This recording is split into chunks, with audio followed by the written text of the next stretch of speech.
MCQ আচ্ছা MCQ দেখা হয় এগুলোই আর কি, যা বিগত সালের গুলোই দেখা হয়, বিগত প্রিভিয়াস কোশ্চেন যেগুলো আছে এগুলোই দেখা হয়।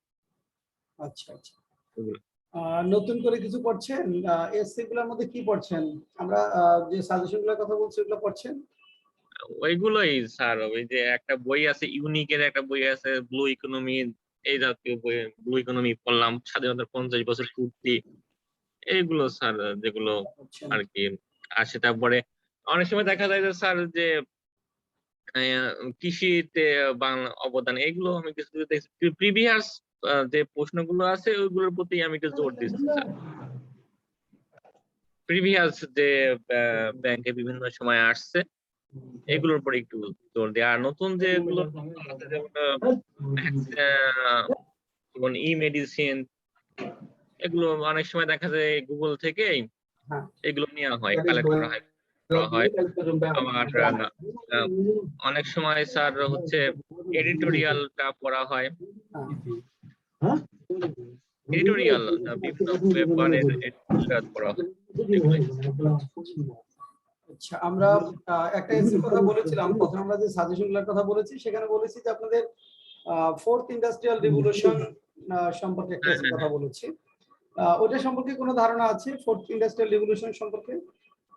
ফোর্থ আসলে এটা তো স্যার ওই যে আপনার রেগুলেশনটা কিন্তু আমাদের এক এক সময়ে যে আমাদের রেগুলেশনটা গুলো হচ্ছে তারই আলোকে আসলে আমাদের যে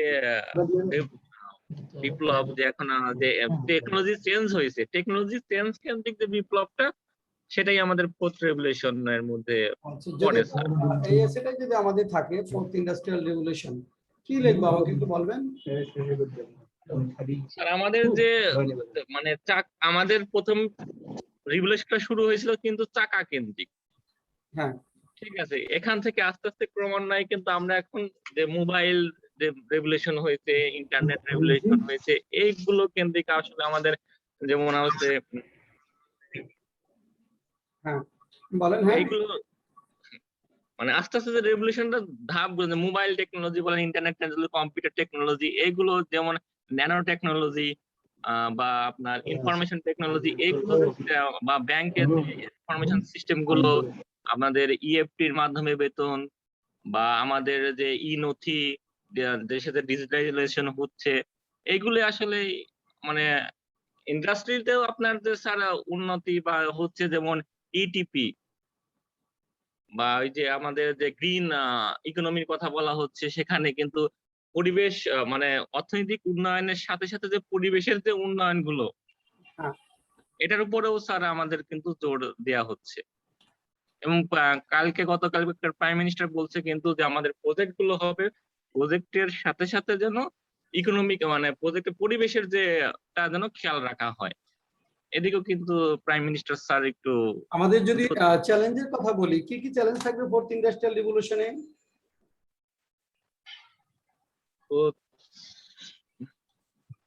চ্যালেঞ্জিং বলেন।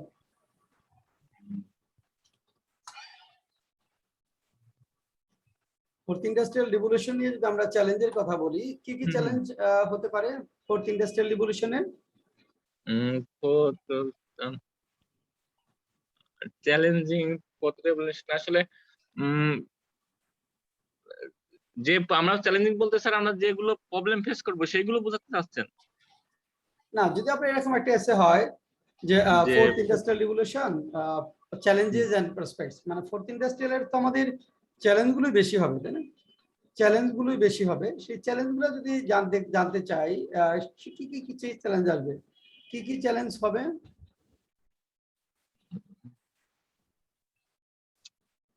স্যার এই মুহূর্তে আসলে বলতে পারবেন? স্যার আসলে পারবেন না? স্যার কে পারবেন একটু বলেন তো, যে ফোর্থ ইন্ডাস্ট্রিয়াল রিভলিউশন, এটা এই টার্মটা একটু নতুন আমাদের জন্য, দিস ইজ নিউ, কিছুটা নতুন, তবে সামনের দিনগুলোতে এটা অনেক গুরুত্বপূর্ণ একটা এসে হবে। বিশেষ করে করোনা প্যান্ডেমিকের পরবর্তী যে ওয়ার্ল্ড অর্ডারটা, সেটা ফোর্থ ইন্ডাস্ট্রিয়াল রিভলিউশনের অনেক কিছুই সামনে চলে আসবে। এই জন্য এই এসেটা একটু নতুন এবং এটা সম্পর্কে ধারণা না থাকলে আমরা লিখতে পারবো না। আর এই রিভলিউশনের আমাদের চ্যালেঞ্জের দিকটাই সবচেয়ে বেশি হবে, প্রসপেক্টটাও থাকবে কম, চ্যালেঞ্জটাই বেশি হবে। এটা চ্যালেঞ্জটা কি স্যার আমাদের যেমন স্যার আমরা যেরকম যে চ্যালেঞ্জিং যে আমাদের কি শ্রমবাজার সংকুচিত হবে এরকম কিছু স্যার? হ্যাঁ, শ্রমবাজার তো অবশ্যই সংকুচিত হবে। আর শ্রমবাজার সংকুচিত বা আমাদের যেমন আমরা যে ওই যে আমাদের রেমিটেন্স এর প্রভাবটা কমে যাবে এর ফলে, তারপরে আমাদের যে গার্মেন্টস সেক্টরটা, হ্যাঁ মানে আমাদের যে অর্থনৈতিক উন্নয়নের মূল উৎস যে খাতগুলো, হ্যাঁ সেই খাতগুলোতে ইফেক্টটা পড়বে স্যার। হ্যাঁ, বড় এরকম ধরনের ধাক্কা আসবে। হ্যাঁ, আর এদিকে আবার আমরা যে জিএসপি সুবিধাগুলো পাচ্ছি, যেমন আমরা তো এখনো স্বাধীনতার 50 বছর পূর্তিতে অতিক্রম করছি, আমাদের জিএসপি সুবিধা কিন্তু এখন তো স্যার যেটা মানে আমরা যে এটা উন্নয়নশীল দেশে রূপান্তর হওয়ার কারণে আমাদের জিএসপি যে সমস্ত সুযোগ সুবিধাগুলো ছিল আগে, যে সমস্ত সুযোগ সুবিধা সেগুলো তো আমাদের এখন আর থাকবে না। এগুলো কি ইফেক্ট পড়বে স্যার? দিচ্ছি না। এখন দেখেন আমরা একটু, আমি প্রথমে পয়েন্টস গুলো দেখাই, পরে কেউ লিখতে হবে। দেখেন ব্যাংকের জন্য শর্ট করে একটা এসে আমি রেডি করেছি আপনাদের জন্য, এটা পিডিএফ দিয়ে দেবো গ্রুপে। প্রথমে আমরা যখন লিখবো, প্রথমে আমাদের ধরেন এসে লেখার ক্ষেত্রে আপনারা ব্যাংকের এসে যখন লিখবেন, আমরা ডিটেলস আলোচনা করব, তবে সংক্ষেপে একটু বলি। যেমন আপনি প্রথমে একটা ইন্ট্রোডাকশন লিখবেন, একটা ইন্ট্রোডাকশন কথাটা থাকবে না, ইন্ট্রোডাকশনের জন্য একটা প্যারা থাকবে, কনক্লুশনের জন্য একটা প্যারা থাকবে, আর বডিতে 2টা বা 3টা প্যারা হবে, 2টা কখনো 3টা হতে পারে, শর্ট করে। মানে আমাদের এই এসেটা লেখার জন্য কিন্তু আমরা সময় পাবো ম্যাক্সিমাম 15 মিনিট। এটার জন্য আমরা ম্যাক্সিমাম 15 মিনিট সময় পাবো। হ্যাঁ, 15-16 মিনিট। 15-16 মিনিটে আপনি সর্বোচ্চ ধরেন 150 থেকে 200 শব্দ লিখতে পারবেন, 150 ওয়ার্ডস থেকে 200 ওয়ান। আর যদি মুখস্থ কমন পড়ে সেই ক্ষেত্রে হয়তো 250 ওয়ার্ডস, হ্যাঁ 250 ওয়ার্ডস থেকে 300 যাওয়া যাবে ম্যাক্সিমাম। আমরা সেটা শর্ট হবে, একটু ডেটা বেসড হবে, ডেটা বেসড হবে। ছোট্ট একটু 3-4 লাইনের একটা ইন্ট্রোডাকশন থাকবে, 2-3 লাইনের একটা কনক্লুশন। মানে স্টার্টিংটা অ্যাট্রাকটিভ হতে হবে এবং ফিনিশিংটা গুড হতে হবে, এসের যে গুরুত্বপূর্ণ বৈশিষ্ট্য ফোকাস রাইটিং এর ক্ষেত্রে। তো এইটা যদি আমাদের এসে হয়, যেমন fourth industrial revolution challenges and opportunities, আমাদের প্রথম কাজ হবে আমরা একটা ইন্ট্রোডাক্টরি প্যারা লিখবো। কি লিখবো সেটা আসি। তারপরে আপনার what fourth industrial revolution is, fourth industrial রিভলিউশনটা কি। এটা যদি আপনার বিসিএস এসে হতো তাহলে কিন্তু ওই রিভলিউশন ইন মডার্ন হিস্ট্রি ওটা আসতো, মানে first industrial revolution, second industrial revolution, third industrial revolution, তারপর ফোর্থ ইন্ডাস্ট্রিয়াল রিভলিউশন, এই বিষয়গুলো। কিন্তু যেহেতু এটা আপনার ফোকাস রাইটিং শর্ট এসে, এখানে ওই শুধু ফোর্থ ইন্ডাস্ট্রিয়াল রিভলিউশনটা কি সেটা এখানে আসবে, মানে শেষ করতে পারবেন না তাহলে। তারপর আপনার technologies used in fourth industrial revolution, খুব গুরুত্বপূর্ণ একটা পার্ট, যে ফোর্থ ইন্ডাস্ট্রিয়াল রিভলিউশনে কি কি টেকনোলজি আমাদের ব্যবহৃত হচ্ছে, কি কি টেকনোলজি ব্যবহৃত হচ্ছে সেটা আমাদের লিখতে হবে। এরপরে challenges caused by fourth industrial revolution, অর্থাৎ এই ফোর্থ ইন্ডাস্ট্রিয়াল রিভলিউশনে কি কি চ্যালেঞ্জ আছে, যেমন এখানে এই gap in technical skill, data sensitivity, হ্যাঁ, interoperability, security, handling data growth, then the need for funding to start planning at the national or regional level for implementing of the system for industry, maintaining continuous professional development, minimizing discrimination in availing the opportunities. এগুলো যখন বড় হবে, BCS ratio প্রত্যেকটাই আলোচনা করতে হবে, ব্যাংকের জন্য আপনি আলোচনা করতে পারবেন না, সময় পাবেন না।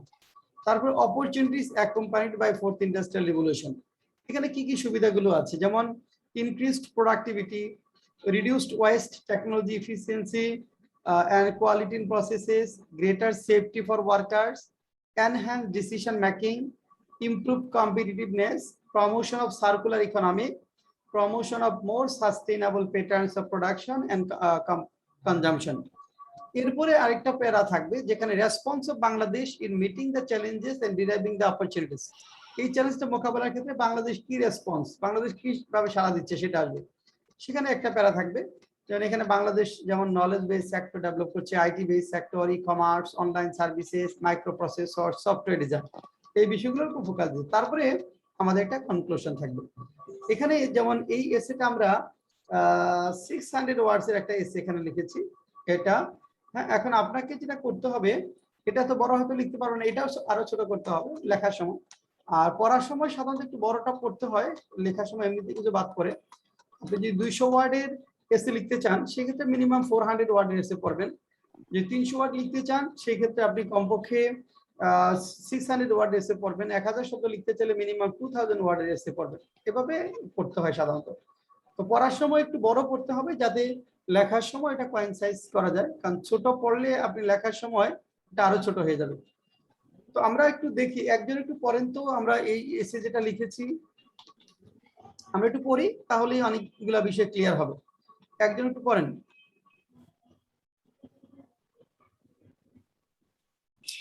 If we live in such a world where everything is connected, everything is equally excellent, where performance is reaching perfection, there is only one space left, that is innovation. Fourth industrial revolution has brought about a new world order before us, where we are in the central point of transformation, fueled by digitalization, mobilisation, mobilization, হ্যাঁ, augmentation, হ্যাঁ,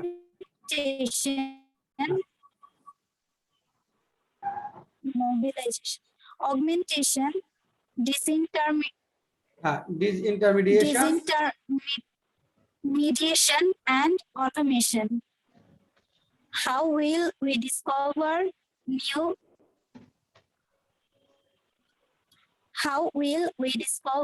new opportunities in one of the most transitional times in human history? Are we driving change, or are all no? Future does not just with embracing technology. We cannot only live better but also leave the world in the new normal on the days coming ahead. হ্যাঁ, এখানে একটা গুরুত্বপূর্ণ কথা বলছে, দেখেন এখানে on the days coming এট, এখানে বলছে যে আর উই ড্রাইভিং চেঞ্জ।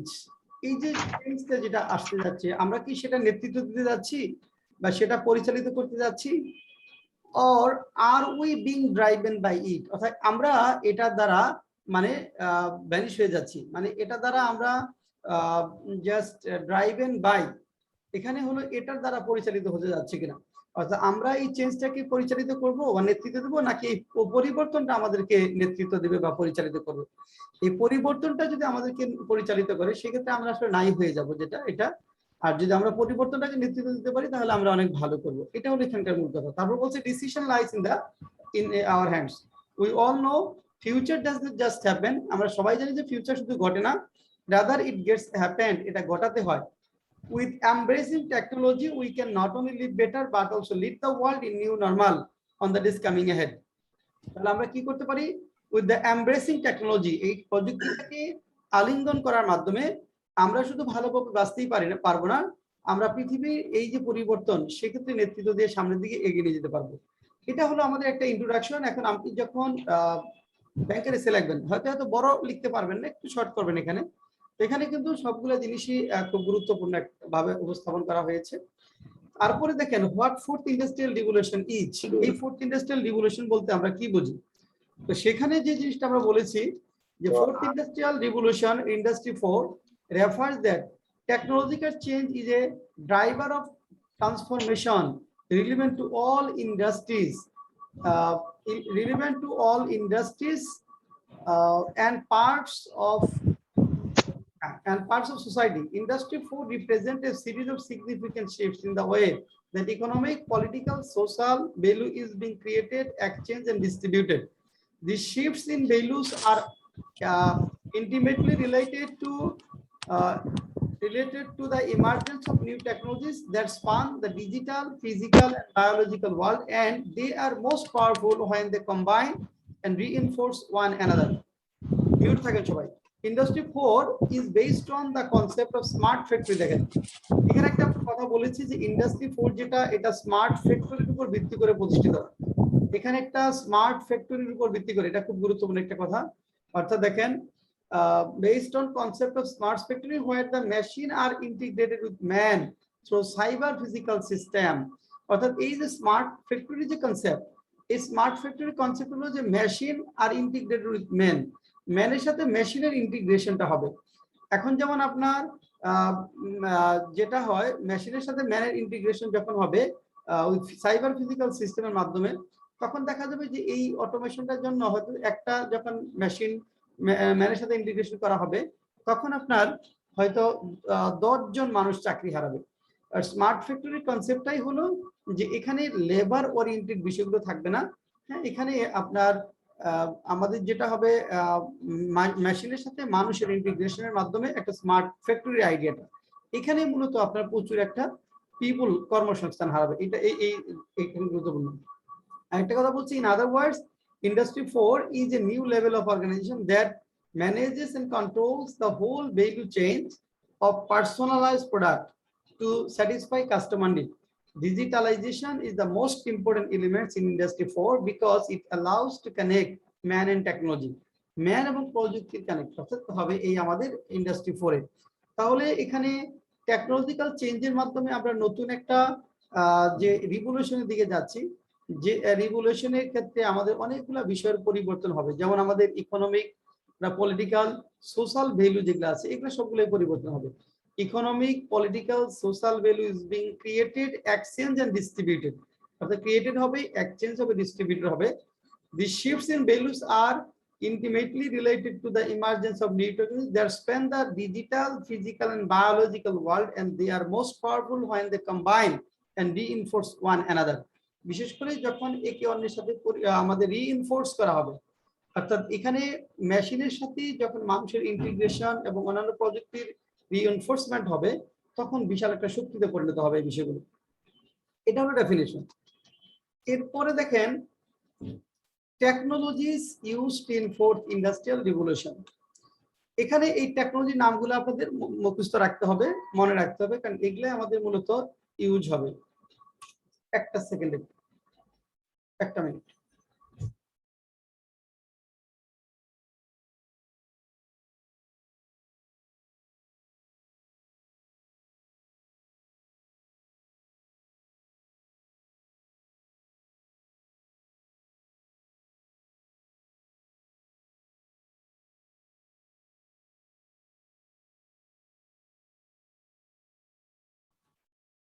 এখন দেখেন এখানে কি হবে, a number of technologies are used in industry 4. These include internet of things, big data, cloud computing, cyber security, automated robots, additive manufacturing techniques, 3D printing, augmented reality, horizontal and vertical integration technology, and simulation system and software. এগুলা যেমন এটা যখন আপনারা BCS এ লাগবে, যারা BCS পরীক্ষা দিবেন, এগুলো প্রত্যেকটা বর্ণনা দিতে হবে। আমরা একটা বিসিএস এসে তে বর্ণনাগুলো পড়াবো, কিন্তু আপনাদের ব্যাংকের এসে বর্ণনাগুলো আপনি লিখতে পারবেন না। এখানে জাস্ট এই নামগুলো মনে রাখলেই হবে। এই নামগুলা প্রত্যেকটারই আলাদা আলাদা এক্সপ্লেনেশন রয়েছে। আপনারা জাস্ট এই নামগুলো মনে রাখবেন যখন ফোর্থ ইন্ডাস্ট্রিয়াল রিভলিউশন আসবেন। শুধু এই নামগুলা এই ফোর্থ ইন্ডাস্ট্রিয়াল রিভলিউশনে যে আসবে এখানেই শুধু না, যখন আপনি ই কমার্স লিখবেন এখানকার অনেকগুলো বিষয় আসবে, অর্থাৎ প্রযুক্তি রিলেটেড যখন বিষয়গুলো থাকবে এই বিষয়গুলো আপনার বারবার আসতে থাকবে। এই জন্য আমাদের এই বিষয়গুলো মনে রাখতে হবে যে এই ফোর্থ ইন্ডাস্ট্রিয়াল রিভলিউশনে এই টেকনোলজিগুলো ইউজড হবে। এই টেকনোলজি ইউজের মাধ্যমে স্মার্ট ফ্যাক্টরি যে কনসেপ্ট সেটা ডেভেলপ হবে। তারপরে দেখেন challenges caused by fourth industrial revolution. কি কি চ্যালেঞ্জ? যে fourth industrial revolution is accompanied by the following challenges. যেমন এই গ্যাপ ইন টেকনিক্যাল স্কিল, এটা টেকনিক্যাল স্কিলের একটা গ্যাপ তৈরি করবে। টেকনিক্যাল স্কিলের একটা আপনার গ্যাপ তৈরি করবে। যেমন টেকনিক্যাল স্কিল বলতে এখন ধরেন আমাদের যখন অটোমেশনের দিকে যাবে ব্যাপক বড় পরিসরে, যে অনেকেই অনেক এল্ডারলি পিপল আছে বা অনেক ওইভাবে পিপল আছে যারা টেকনোলজিক্যালি জ্ঞানী না, এবং তাদেরকে টেকনোলজিক্যালি জ্ঞানী তৈরি করাও কঠিন। ওই গ্যাপটার কারণে আমাদের এখন থেকে শুরু করতে হবে, এবং যদি আমরা ওটা করতে না পারি তাহলে দেখা যাবে যে যারা এটা করতে না পারবে, এই গ্যাপটা মিনিমাইজ করতে না পারবে, তারা আপনার চাকরির বাজার থেকে ড্রপ আউট হয়ে যাবে। এটাই হলো টেকনিক্যাল গ্যাপটা কমাতে হবে। তারপর ডেটা সেন্সিটিভিটির কথা যে বলেন, যে ক্ষেত্রে ডেটা শেয়ার করতে হয় অনেক ক্ষেত্রে, কিন্তু কিছু কিছু প্রতিষ্ঠান আছে ডেটা শেয়ার করতে চায় না, কারণ সেখানে অনেক কিছু লিক হতে পারে ইত্যাদি বিষয়গুলো, সেটা একটা বিষয়। ইন্টার অপারেবিলিটির বিষয় আছে, সিকিউরিটির বিষয়গুলো আছে, সাইবার সিকিউরিটি যে বিষয়টা, এটা বিশাল একটা থ্রেট এখানে। হ্যান্ডেলিং ডেটা গ্রোথ, যে বিশাল একটা ডেটা যে বিলিয়ন বিলিয়ন ডেটা যে সারা ওয়ার্ল্ড ওয়াইড রয়েছে, সেটা যখনই আপনি ফোর্থ ইন্ডাস্ট্রিয়াল রিভলিউশনে যাবেন অনেক ডেটা তৈরি হবে, সেই ডেটাগুলো গ্রোথ এই ডেটা গ্রোথটা কিভাবে হ্যান্ডেল হবে সেটা একটা চ্যালেঞ্জ। তারপর the need for funding to start planning at the national regional level for implementing of the fourth initial কিছু অ্যামাউন্ট এক্সপেন্ডিচার আসবে, সেটা অনেকের ক্ষেত্রে বিয়ার করাটা কঠিন হয়ে যায়। যেমন ধরেন আপনারা এই শিক্ষা ক্ষেত্রে যদি বলি অনলাইন এডুকেশন, এটা ফোর্থ ইন্ডাস্ট্রিয়াল রিভলিউশন একটা পার্ট, শিক্ষার যে বিষয়টা, তো এটার জন্য অনেকের একটা স্মার্টফোনের প্রয়োজন হয়েছে, অথবা আপনার একটা ল্যাপটপের প্রয়োজন হয়েছে, তারপর এখানে ওয়াইফাই কানেকশনের যে বিষয়গুলো প্রয়োজন হচ্ছে, এটার জন্য একটা ইনিশিয়াল কস্ট আপনার প্রয়োজন হচ্ছে, হয়তো কারোর জন্য 20,000, 10,000, 15,000 বা কারো 50,000, তো সেটা প্রতিষ্ঠানের জন্য সেটা অনেক বেশি হবে, সেই ফান্ডিং এর কথা বলা হচ্ছে। মেইনটেনিং কন্টিনিউয়াস প্রফেশনাল ডেভেলপমেন্ট, এটা একটা গুরুত্বপূর্ণ বিষয়, অর্থাৎ ফোর্থ ইন্ডাস্ট্রিয়াল রিভলিউশনের ক্ষেত্রে যে কন্টিনিউয়াস প্রফেশনাল ডেভেলপমেন্টটা মেইনটেইন করতে হবে। এখন ধরেন আমাদের যারা শিক্ষক আমরা আছি, আমরা কিন্তু দেখবেন যে গ্রামগঞ্জে যারা পড়ায় এদের অনেকেই, আপনি যদি বলেন যে জুম অ্যাপ কিভাবে ইউজ করতে হয়, এখনো তারা হয়তো পারছে না, জুম অ্যাপে কোনো ক্লাস তারা নেয়নি ইত্যাদি ইত্যাদি। এখন তাহলে কিন্তু তারা কিন্তু আসলে কন্টিনিউয়াস প্রফেশনাল ডেভেলপমেন্টে ওই জায়গাটা ডেভেলপ করতে পারছে না বা করতে পারেনি। হয়তো আমাদের 30% বা 40% টিচার্স এটা করতে পেরেছে, স্টুডেন্টদের মধ্যে হয়তো ইউনিভার্সিটি লেভেলে 80 to 90% হয়েছে, জুনিয়র লেভেলে অনেক কম। তাহলে এই বিষয়টা যে কন্টিনিউয়াস প্রফেশনাল ডেভেলপমেন্টটা মেইনটেইন করতে হবে ফোর্থ ইন্ডাস্ট্রিয়াল রিভলিউশনের ক্ষেত্রে। আর minimizing discrimination in availing the opportunities, এক্ষেত্রে কিছু কিছু ডিসক্রিমিনেশন হবে, যেমন রিচ কান্ট্রি যারা আছে তারা কিছু ফ্যাসিলিটি আপনার পাবে, ডেভেলপ কান্ট্রি গুলো, এবং এখানে পোর্ট যে কান্ট্রিগুলো আছে তারা অনেক কম সুবিধা পাবে। তো সেক্ষেত্রে যেন এই ডিসক্রিমিনেশনটা দূর করা যায়, মিনিমাইজ করা যায়, সেইটা মিনিমাইজ করাটা একটা চ্যালেঞ্জ হয়ে দাঁড়াবে। আচ্ছা, তারপরে opportunities accompanied by fourth industrial revolution, কি কি অপরচুনিটি এখানে আছে? যেমন ইনক্রিজ প্রোডাক্টিভিটি, এখানে প্রোডাক্টিভিটিটা আপনার বৃদ্ধি পাবে, যেহেতু আপনার অটোমেশন হবে, মেশিন হবে, এবং সফিস্টিকেটেড রোবটের বিষয়গুলো আসবে। Reduced West through efficiency and quality in processes, আমাদের ওয়েস্টটা কমবে। গ্রেটার সেফটি ফর ওয়ার্কার্স, বিশেষ করে যেগুলো হাই রিস্কি যে ওয়ার্ক, সেখানে ধরেন রোবটের ব্যবহারটা হবে, সেখানে আমাদের রোবটের ব্যবহারটা হবে, কাজে এখানে আমাদের রিস্কটা অনেকখানি কমবে। তারপর আপনার promotion of circular economy, circular ইকোনমির কনসেপ্টটা আমাদের বর্তমানের যে লিনিয়ার ইকোনমি যে টুল, এটার থেকে একটু ডিফারেন্ট একটা কনসেপ্ট, যেটা ফোর্থ ইন্ডাস্ট্রিয়াল রিভলিউশনে ব্যবহৃত হবে। এখানে ইকোনমিক ক্ষেত্রে যেমন আমরা একটা জিনিস যখন বাজার থেকে কিনে নিয়ে আসি, সেটা আমরা কি করি, কিনে নিয়ে আসার পরে ধরেন আমরা ইউজ করি, ইউজ করার পরে ওইটা ওয়েস্টেজ যেটুকু থাকে বা যেটা আমরা ইউজ করি না, সেটা আমরা ফেলে দিই, হয়তো আমরা সেটা ময়লার ঝুড়িতে ফেলে দিই, সেটা এসে নিয়ে যাই। কিন্তু সার্কুলার ইকোনমির ধারণা হলো যে ওই ইউজড আপ প্রোডাক্টটা থেকে বা ওই ওয়েস্টটা আবার ইউটিলাইজ করে, হ্যাঁ, আবার আপনার ইউটিলাইজ নতুন একটা পণ্য তৈরি করা, এটা এই কনসেপ্টটা ওয়েস্টেজ কম হবে, এটা একটা গুরুত্বপূর্ণ বিষয়, বিশেষ করে ফোর্থ ইন্ডাস্ট্রিয়াল রিভলিউশনের জন্য। আর promotion of more sustainable patterns of production and consumption, প্রোডাকশনের ক্ষেত্রে যখন নতুন প্যাটার্ন আসবে, কনজাম্পশনের ক্ষেত্রে নতুন প্যাটার্ন আসবে, অপরচুনিটিস গুলোর মধ্যে এগুলো। তারপরে গুরুত্বপূর্ণ যে পয়েন্টটা, সেটা হলো response of Bangladesh in meeting the challenges and deriving opportunities, Bangladesh এই চ্যালেঞ্জগুলো মোকাবেলা করার ক্ষেত্রে এবং এখান থেকে সুযোগটা গ্রহণ করার ক্ষেত্রে কি কি অপরচুনিটিস পাচ্ছে। যেমন এখানে দেখেন, এখানে একটা প্যারা দেখেন, আমরা একটা প্যারা বলেছি, তারপরে আমরা পয়েন্টগুলো বলেছি, বাংলাদেশের স্টেপসগুলো কি কি। এখানে বলেছি, it is quite challenging for both the developed and developing nations to keep pace with fourth industrial revolution. The World Economic Forum (WEF) claimed that about 800 million people worldwide could lose their jobs by 2030, while approximately 5.7 million unskilled Bangladeshi would be sacked from their job abroad and at home due to lack of technological skills. With an eye to transforming labor-based industry to a knowledge-based one, Bangladesh has given emphasis on the following things. এই যে আমাদের labour based ইন্ডাস্ট্রিটা আছে, বিশেষ করে আমাদের ধরেন garments ফ্যাক্টরিতে, বিশেষ করে প্রবাসী যারা আছে, এক্সপার্ট্রিট যারা আছেন, লেদার টেকনোলজি, আমাদের লেদার ইন্ডাস্ট্রি যেগুলো আছে, অর্থাৎ অধিকাংশ ইন্ডাস্ট্রি লেবার বেসড, সেই লেবার বেসড ইন্ডাস্ট্রিটাকে আমরা যদি নলেজ বেসড ইন্ডাস্ট্রিতে পরিণত করতে চাই, টেকনোলজি বেসড ইন্ডাস্ট্রিতে পরিণত করতে চাই, সেই ক্ষেত্রে আমাদের কিছু পদক্ষেপ গ্রহণ করতে হবে। বাংলাদেশ সরকার যে পদক্ষেপগুলো নিয়েছে সেগুলো কি, যে নলেজ বেসড সেক্টরের উপর ফোকাস করেছে, আইটি বেসড সেক্টরের উপর ফোকাস করেছে, ই কমার্সের উপর ফোকাস করা হয়েছে, online services, micro processor, software design, এগুলোর উপর ফোকাস করেছে বাংলাদেশ। তারপরে আমরা যেটা বলেছি এটা কনক্লুশন বলেছি যে to cope with the challenges brought by industry 4 the Ministry of Industry and the Ministry of ICT Division of Bangladesh have taken myriad pragmatic steps কিছু বাস্তবসম্মত পদক্ষেপ গ্রহণ করেছে as a result ফলে we have already started deriving benefits. However, a lot of things are yet to be done to transform a labor-based economy to knowledge-based one. If we can identify all the challenges and find out solution to fix the same, we can save our economy and employments of millions of people from the kickback of the fourth industrial revolution. অর্থাৎ এই kickback থেকে আমরা fourth industrial রিভলিউশনের যে kickback রয়েছে যে আঘাত সেই আঘাত থেকে আমরা আমাদের ইকোনমি এবং এমপ্লয়মেন্টকে বাঁচাতে পারবো যদি আমরা এই চ্যালেঞ্জগুলো ফাইন্ড আউট করতে পারি এবং সেটা উত্তরের জন্য বাস্তবসম্মত পদক্ষেপ গ্রহণ করতে পারি। এইভাবে এসেটা লিখতে হবে। কারো কোনো কোয়েরি আছে কিনা বলেন এই ফোর্থ ইন্ডাস্ট্রিয়াল রিভলিউশন সম্পর্কে? আমরা বলেছিলাম যে প্রতিটা ক্লাসে আমরা আপনাদেরকে একটা করে ফোকাস রাইটিং দিব যেটা আপনারা পড়তে থাকবেন। এটা আমি গ্রুপে পোস্ট করে দিব। হ্যাঁ, আজকের ক্লাসটা পাবলিক গ্রুপে দিচ্ছি, এরপরে থেকে আপনাদের সিক্রেট গ্রুপে হবে। এটা আমি গ্রুপে পোস্ট করে দিব, আপনারা ওইখান থেকে পড়ে নেবেন। দেখেন তো এখানে কোনো কিছু বুঝতে বা অসুবিধা বা কোনো কিছু বাদ করেছে আপনাদের মনে অ্যাড করা দরকার এরকম বা কোনো সাজেশন আছে? Fourth industrial revolution challenges and opportunity এই বিষয়টাতে কারো কোনো সাজেশন আছে কিনা? স্যার মোবাইল টেকনোলজিটা এর মধ্যে দিলে কোনটা? এই যে রেভলিউশনের মধ্যে মোবাইল টেকনোলজিটা দিলে ভালো হতো না স্যার? ফোর্থ ইন্ডাস্ট্রিয়াল রিভলিউশনের মধ্যে মোবাইল টেকনোলজি না, এখানে যেখানে আপনার ইয়ার কথা বলা হয় বুঝছি, মোবাইল টেকনোলজির কথা বলছি।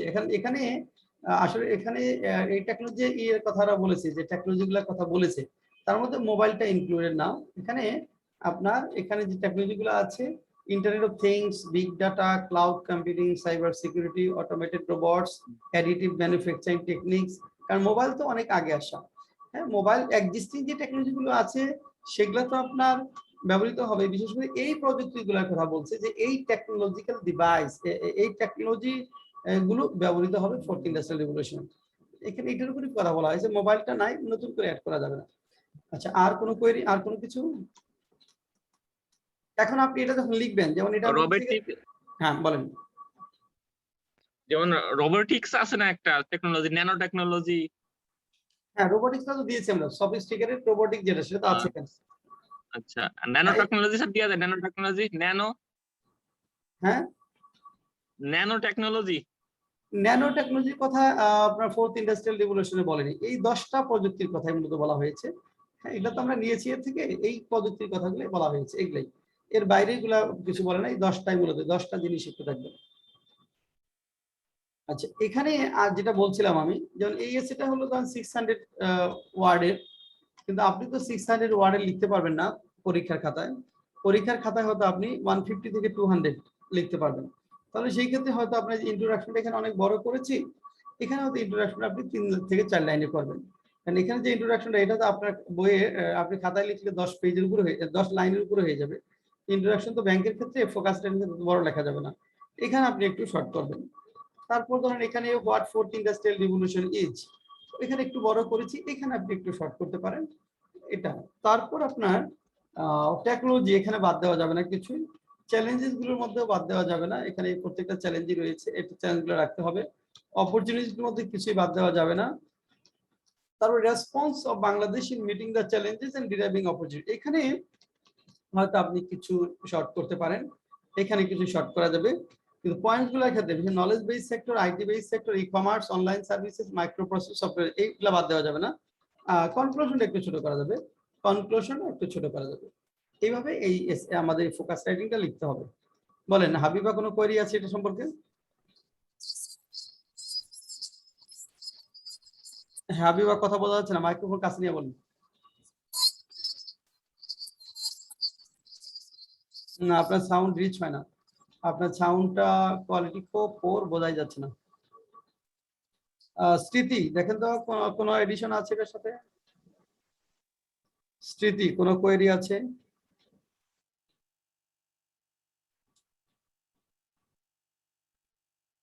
নাই। অমিত কুমার,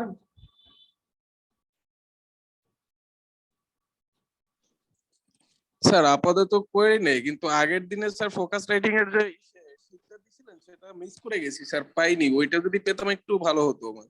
আগের দিনের কোনটা? আগের দিনে ফোকাস রাইটিং এর যে একটা মানে সাজেশন? জি স্যার, একটা সাজেশন দিছিলেন। ওটা গ্রুপে পোস্ট করেছিলাম না? গ্রুপে পোস্ট করেছেন, আমি গ্রুপে খুঁজলাম পেলাম পোস্ট না করা স্যার। হয় নাই তো। ওটা পোস্ট করি নাই সাজেশনটা? না না স্যার। না আমরা তো পাইনি তো। আচ্ছা, তাহলে আজকে সাজেশনটা আর এটা দুইটা জিনিস আমি একটু নোট রাখি। স্যার স্যার আমি একটু উপর থেকে একটু কিছু বিষয় জানতে চাচ্ছিলাম, ওই হ্যাঁ, বলেন। একটু উপরে যান স্যার। একটু করে যাবো। আচ্ছা, জি স্যার। হ্যাঁ যাচ্ছি।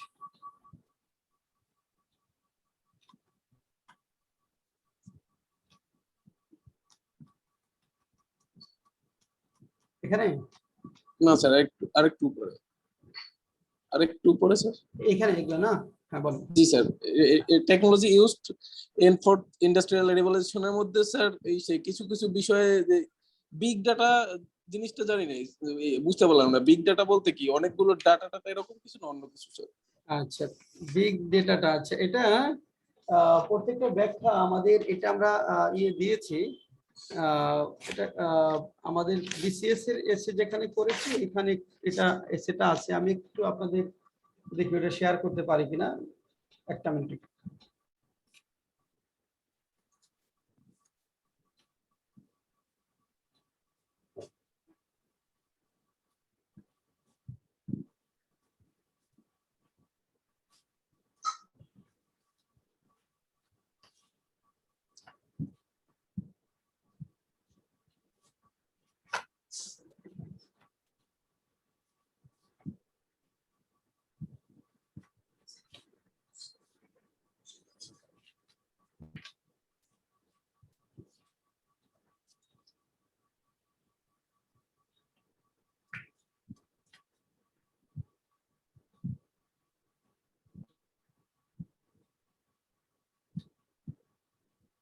আচ্ছা, এটা ওই ফাইলটা এখানে শেয়ার করতে পারছি, তো আমি বলে শোনাচ্ছি। যেমন বিগ ডাটাটা হলো it is related to the large collection, processing and analysis of structured and unstructured data with intelligent and algorithms. দুইটা জিনিস, যে স্ট্রাকচার্ড এবং আনস্ট্রাকচার্ড যে ডেটাগুলো রয়েছে সেটা collection, processing and analysis. Structured and unstructured data collection, processing and analysis with algorithms. Data with intelligent and algorithms. এটাই হলো বিগ ডেটার যে ডেফিনেশনটা, যে স্ট্রাকচার্ড এবং আনস্ট্রাকচার্ড যে ডেটাগুলো থাকবে সেগুলো কালেকশন, প্রসেসিং এবং আমাদের analysis with intelligent and algorithms. এটাই হলো মূলত বিগ ডেটার কনসেপ্ট। আর কোনো কিছু? আর কোনটা? স্যার ক্লাউড কম্পিউটিংটা একটু বুঝুন। ক্লাউড কম্পিউটিংটা না? আচ্ছা, ক্লাউড কম্পিউটিং মূলত এটা হলো আপনার to manage huge data volume in open systems and ensure real-time communication for production system. এটা হলো দেখেন এখানে হিউজ ডেটা ভলিউমস যেটা রয়েছে allow, এটা হলো দেখেন এখানে বলা আছে another important technology is cloud computing that allows, যেটা allow করে to manage huge data volumes, huge data ভলিউমটা ম্যানেজ করা in open systems, উন্মুক্ত সিস্টেমে, and ensure real time communication for production system. অর্থাৎ এই যে এখানে ক্লাউড আসছে, হ্যাঁ সবগুলো হাত দেখতে পাচ্ছি। হ্যাঁ, ক্লাউড কম্পিউটিং এর ক্ষেত্রে যেটা হলো যে এই যে আমাদের হিউজ ভলিউম অফ ডেটা আছে সেটা আমাদের ম্যানেজ করে রিয়েল টাইম কমিউনিকেশন করে প্রোডাকশনে যাতে ইউজ করা যায় সেটাই হলো মূলত আমাদের cloud computing. Real time communication যেটা হয় এই হিউজ ডেটা ম্যানেজ করার মাধ্যমে, হ্যাঁ, আর ওপেন সিস্টেম থেকে যেটা হবে যে এখন তো ডেটা সবকিছু ওপেন, সেটা কালেক্ট করে সেটা আমরা যখন প্রোডাকশনের দিকে যাব তখন যেন এটা রিয়েল টাইম কমিউনিকেশনটা করা যায়, সেটা হলো মূলত ক্লাউড কম্পিউটিং। হ্যাঁ, সবগুলো হাতে দিয়েছেন স্যার। হ্যাঁ স্যার এই যে সাইবার সিকিউরিটি, হ্যাঁ এটা পয়েন্ট দেখছি স্যার। এটা cyber security in banking sector, এই ক্ষেত্রে কি আমরা এটা স্যার এটা মানে এসে করতে পারি কিনা sir? Cyber Suggestion? Security banking sector, হ্যাঁ ওটা আমাদের বইতে আছে, ওটা রেডি করা আছে। ওটা আমরা আপনার রেডিমেড পাবেন। হ্যাঁ, সাইবার সিকিউরিটি ব্যাংকিং সেক্টর যেগুলো আছে সেগুলো নিয়ে আমরা জি স্যার, ধন্যবাদ। ওটা আমরা আপনারা পাবেন রেডিমেড। আচ্ছা আর আচ্ছা সাইবার সিকিউরিটির ক্ষেত্রে ওই যে যেটা বললেন এখানে থ্যাফটের একটা বিষয় আছে, আর ম্যালওয়্যার সফটওয়্যার যেটা, এই দুইটা জিনিস এখানে বেশি গুরুত্বপূর্ণ। দুইটার মাধ্যমে সাধারণত সাইবার সিকিউরিটি আনসিকিউর হয়, ওটা সিকিউর করতে হবে। আর কোনোটা দেখেন তো এখানে আর কোনোটা টেকনোলজিস যেটা সম্পর্কে জানা দরকার?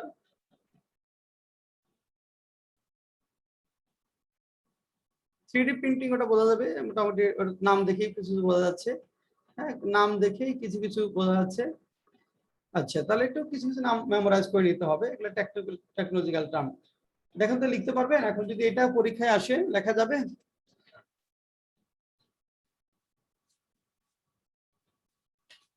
লেখা যাবে না? স্যার লেখা যাবে? একটু প্রবলেম হতে পারে, কারণ হচ্ছে স্যার অনেকগুলো মেমোরাইজিং টার্ম আছে, তো এগুলা তো আসলে মানে একবার দেখায় হবে না। হ্যাঁ, মানে মেমোরাইজিং এর মধ্যে technologies used in fourth industrial revolution, এখানে হলো মেমোরাইজ করতে হবে সবগুলাই, এই কটা জিনিস। আর চ্যালেঞ্জ গুলো কিন্তু 2-3 বার পড়লেই মনে থাকবে।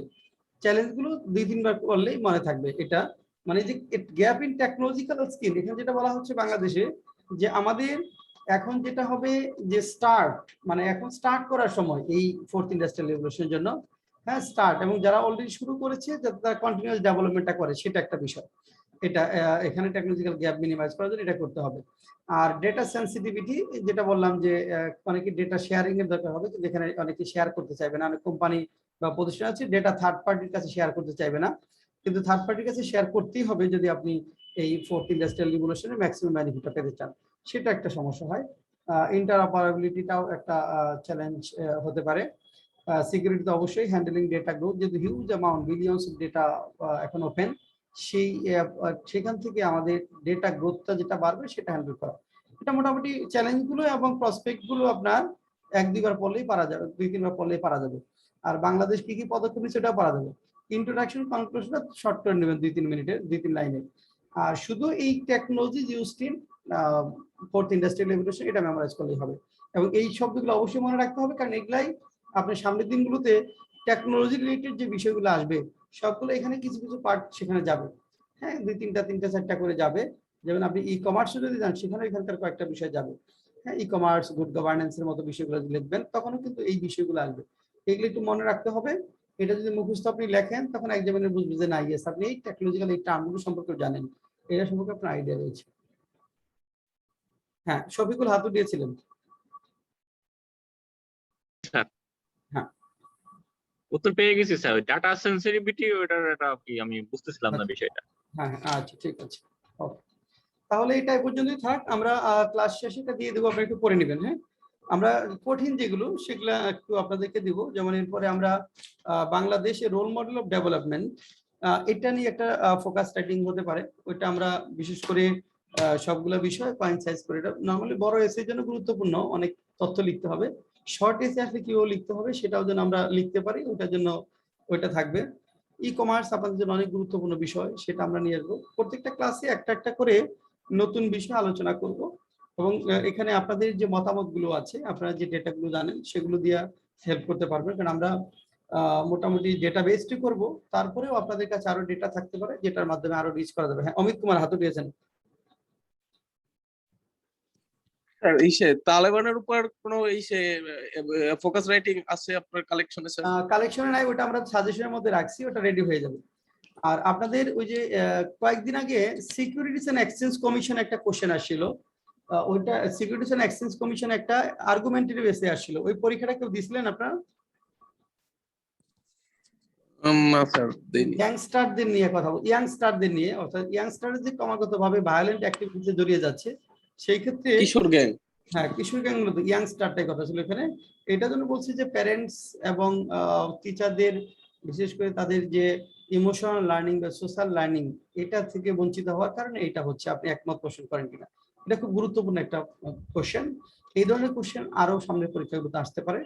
ওইটা আর্গুমেন্টারি বেসে কিভাবে লিখতে হয় আমরা একদিন ফরম্যাট আপনাদেরকে শেখাবো। হ্যাঁ, ফরম্যাট শেখানোর পরে আমরা এটা নিয়ে আলোচনা করব। এটা আমাদের রেডি করা আছে, এটা আপনাদের আগে ফরম্যাটটা দেখাবো, তারপরে এটা দেখাবো। তাহলে একটা আর্গুমেন্টারি ফরম্যাট দেখালেই আপনার আর্গুমেন্টারি বেস গুলো লিখতে পারবেন। এখানে বিশেষ করে ক্রিটিক্যাল রাইটিং এ দুইটা ফরম্যাট জানতে হবে, একটা হলো আর্গুমেন্টেটিভ এসে আর একটা হলো বোথ দ্য ভিউজ ডিসকাশন এসে। এই দুইটাই পরীক্ষায় আসে। হ্যাঁ, এই দুইটা ফরম্যাট জানতে হবে। ফরম্যাট জানলেই আপনি দেখা যাবে যে প্রায় 100 শব্দ ফরম্যাটের মধ্যে চলে আসবে, আর হয়তো 60-70 শব্দ জাস্ট আপনি চিন্তা করে লিখবেন, তাহলে হবে। আর কিছু না? ওকে, তাহলে আমরা যাই, চলুন। আপনাদের ট্রান্সলেশন করার কৌশল পড়াচ্ছিলাম। আমরা ট্রান্সলেশন করার কৌশল কয়টা নিয়ম বোধহয় পড়েছিলাম, কয়টা পড়ছিলাম, কয়টা নিয়ম পড়েছিলাম? 3টা?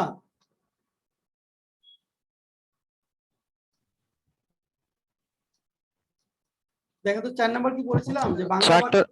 জি স্যার, 4 নাম্বার পড়ানো হয়েছে। একটা হয়েছে, আসেন 5 4 নাম্বার। নম্বর পড়ানো হয়েছে। হ্যাঁ, 5 নাম্বার তো হয় নাই, তাই না? না, দেখেন 5 নাম্বার, ইংরেজি বাক্যের শেষ অংশ থেকেও অনেক সময় বাংলা অনুবাদ শুরু করা যায়। ইংরেজি বাক্যের শেষ অংশ থেকেও অনেক সময় বাংলা অনুবাদ শুরু করা যায়। এটা কখন করা যাবে সেটা খুব গুরুত্বপূর্ণ।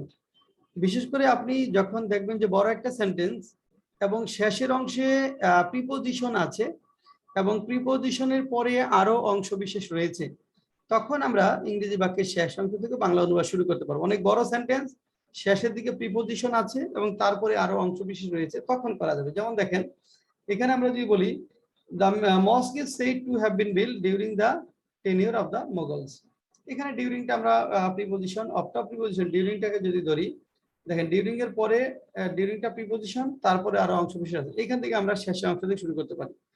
During the tenure of the Mughals, Mughal আমলে মসজিদটি নির্মাণ করা হয়েছে বলে কথিত আছে।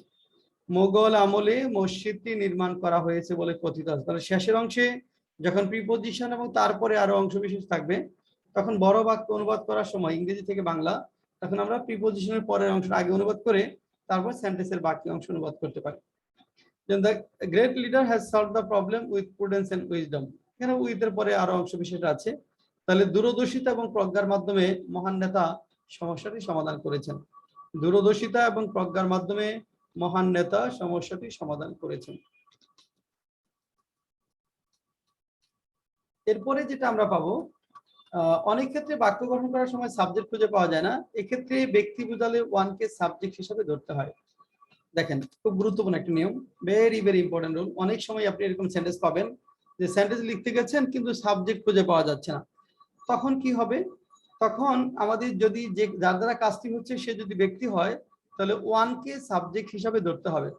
যেমন রিকশায় করে শাহবাগ থেকে টিএসসিতে যাওয়া যায়, দেখেন রিকশায় করে এটা সাবজেক্ট না, শাহবাগ সাবজেক্ট না, জায়গা, টিএসসি জায়গা, যাওয়া যায় এটা ভার্ব। তাহলে এখানে সাবজেক্টকে সাবজেক্ট হলো one. One can go to TSC from Shahbag by rickshaw. One can go to TSC from Shahbag by rickshaw. এখানে দুইটা সেন্টেন্স লেখেন। এক নম্বর লেখেন, দিনরাত কঠোর পরিশ্রম করে সফলতার শীর্ষে পৌঁছা যায়। দিনরাত কঠোর পরিশ্রম করে সফলতার শীর্ষে পৌঁছা যায়। সফলতার শীর্ষে পৌঁছা যায়। দিনরাত কঠোর পরিশ্রম করে সফলতার শীর্ষে পৌঁছা যায়, এটা লেখেন। আর এটা লেখেন,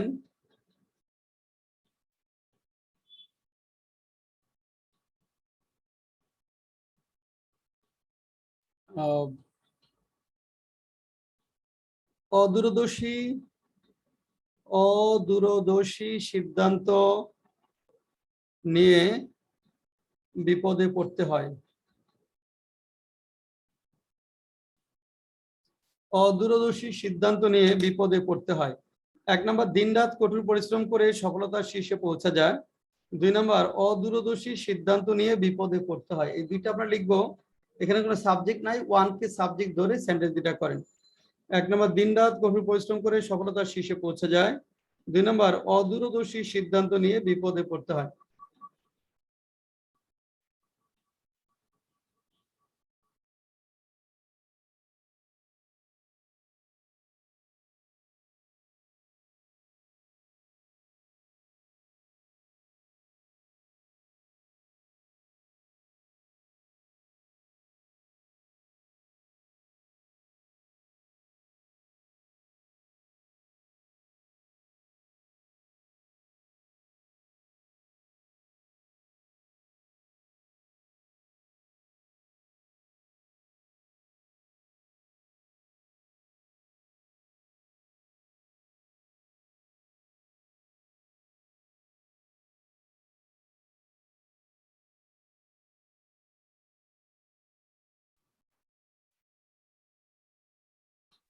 কে বলবেন বলেন, দিন রাত কঠোর পরিশ্রম করে সফলতার শীর্ষে পৌঁছে যায়।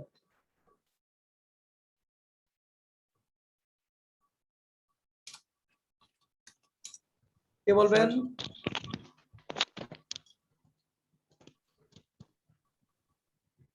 হ্যাঁ, স্যার, মইনুল বলেন।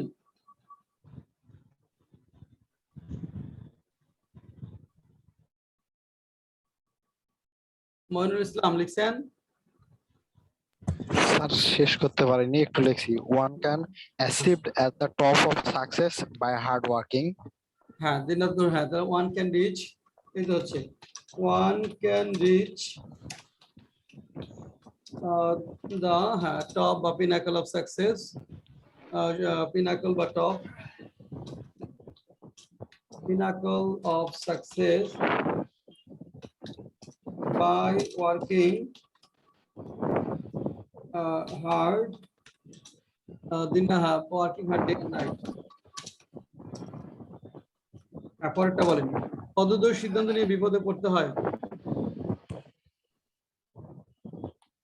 স্যার ওটা শেষ করিনি আমি, ওটা কি বলছেন বলেন?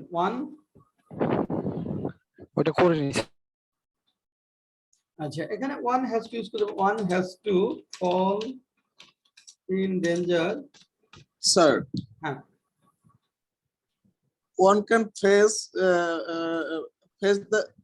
the danger by imprudence decision. হ্যাঁ, লেখা যাবে, তবে এখানে ক্যান না করে হয় আপনি হ্যাজ টু ইউজ করেন বা মে ইউজ করেন। মে ইউজ করে সম্ভাবনা অর্থে মে ইউজ করা যায়, অথবা হ্যাজ টু করতে পারেন বাধ্যবাধকতার সাথে যদি বলি। সরি স্যার, আমি এটা শেষ করতে পারিনি, আমি নিজে বলতেছিলাম, লেখাটা শেষ হয়নি এটা। শাসনায়, আচ্ছা, ওকে। তাহলে one has to fall in danger বা মে ফল ইন ডেঞ্জার, অদূরদর্শী সিদ্ধান্ত নিয়ে, taking imprudent decision. Sir, by taking না শুধু টেকিং? হ্যাঁ, ইন টেকিং করতে পারবেন, বাই টেকিংও করা যাবে, ইন পার্টিসিপেলও করা যাবে, জিরান্ডা করা যাবে। বাই টেকিং অথবা শুধু টেকিং, দুইটাই করা যাবে। তাহলে এখানে দেখেন সাবজেক্ট নাই, তাহলে আমাদের সাবজেক্ট নিতে হলো। যখন সাবজেক্ট থাকবে না, ব্যক্তি বুঝাবে, তখন ওয়ানকে সাবজেক্ট হিসাবে ধরতে হয়। আর যখন এরকম হবে, হ্যাঁ বলেন স্যার, আগের সেন্টেন্সটা একটু কারেকশনটা যদি বলতেন। আমি করেছিলাম one can reach the peak of the success by working hard from day to night. এখানে ফ্রমটা ইউজ করে one can reach the peak of success, হ্যাঁ, peak of the success by working hard from day to night. ফ্রমটা হ্যাঁ হ্যাঁ, ঠিক আছে, আপনারা হয়েছে, ঠিক আছে, ক্লিয়ার, কারেক্ট। নেক্সট, আর বাক্য গঠন করার সময় সাবজেক্ট খুঁজে পাওয়া না গেলে অব্যক্তি বুঝালে ইট এবং কোন জায়গায় কিছু আছে বা নেই বুঝালে দেয়ার দ্বারা সেন্টেন্স শুরু করতে হয়। যখন দেখা যাবে ব্যক্তি না, যার দ্বারা কাজ হচ্ছে সে হচ্ছে আপনার অব্যক্তি, তখন আমাদের একটা সাবজেক্ট ধরতে হবে। সেটা কি হবে? সেটা হবে যদি অব্যক্তির ক্ষেত্রে হয় ইট হবে, আর যদি জায়গা বুঝায় তাহলে দেয়ার দ্বারা সেন্টেন্স শুরু করতে হবে। জায়গা বুঝালে দেয়ার দ্বারা সেন্টেন্স শুরু করতে হবে।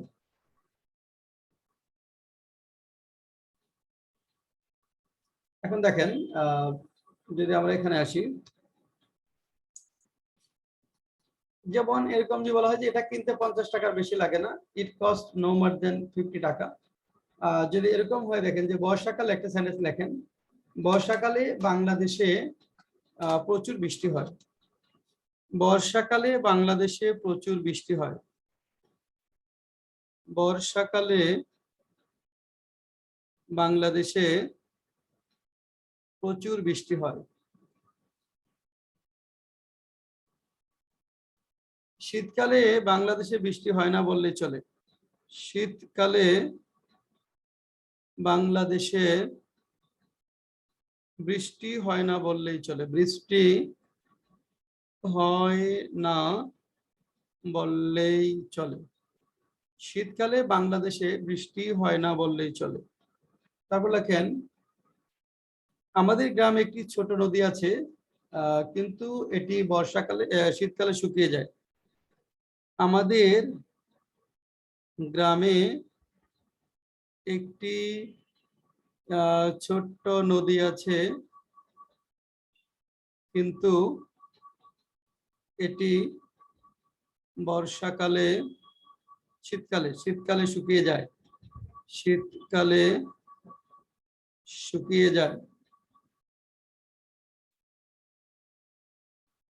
আমাদের গ্রামে একটি ছোট নদী আছে কিন্তু এটি শীতকালে শুকিয়ে যায়। 3 নাম্বার, সুন্দরবনে কয়টি বাঘ আছে? সুন্দরবনে কয়টি বাঘ আছে? সুন্দরবনে কয়টি বাঘ আছে? 5 নাম্বার লেখেন, নদীটিতে কি পানি আছে? নদীটিতে কি পানি আছে? নদীটিতে কি পানি আছে লেখেন। বর্ষাকালে বাংলাদেশে প্রচুর বৃষ্টি হয়। 2 নম্বর, শীতকালে বাংলাদেশে বৃষ্টি হয় না বললে চলে। 3 নম্বর, আমাদের গ্রামে একটি ছোট নদী আছে কিন্তু এটি শীতকালে শুকিয়ে যায়। 4 নম্বর, সুন্দরবনে কয়টি বাঘ আছে? 5 নম্বর, নদীটিতে কি পানি আছে? এই 5টা সেন্টেন্স লেখেন।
হ্যাঁ, কে বলবেন বলেন।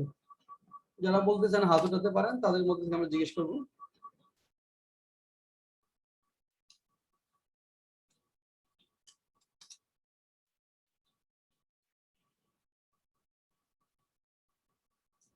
শফিকুল লেখা শেষ? হ্যাঁ, শফিকুল হাত উঠেছে, বলেন। বর্ষাকালে বাংলাদেশে প্রচুর বৃষ্টি হয়।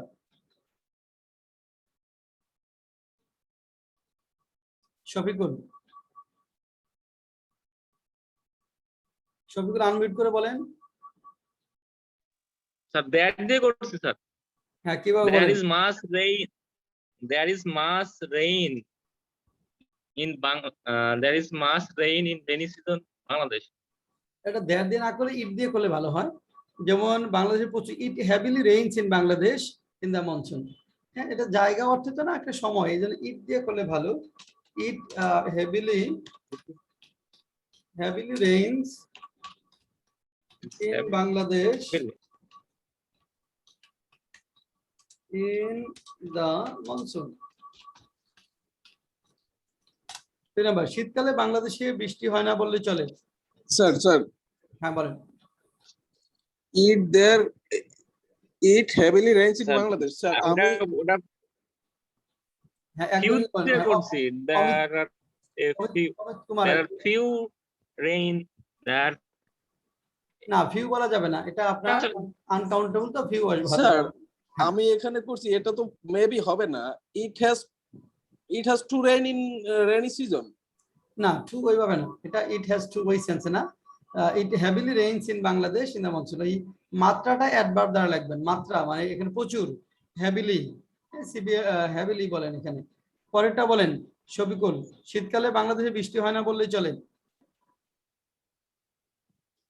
so there are few rain না in রেইনের ক্ষেত্রে তো few বলতে বাংলাদেশ পারবে না, এখানে হবে winter season. এই বললেই বৃষ্টি হয় না বললেই চলে। স্যার আমি একটু বলবো, বলেন। it has been hardly raining in winter. না তাহলে অর্থ হচ্ছে বৃষ্টি হইতেছে না বললেই চলে, মানে আপনি প্রেজেন্ট পারফেক্ট কন্টিনিউয়াস টেন্সে গেলেন, হার্ডলিটাই আসবে কিন্তু প্রেজেন্ট সিম্পল টেন্সে লিখতে হবে।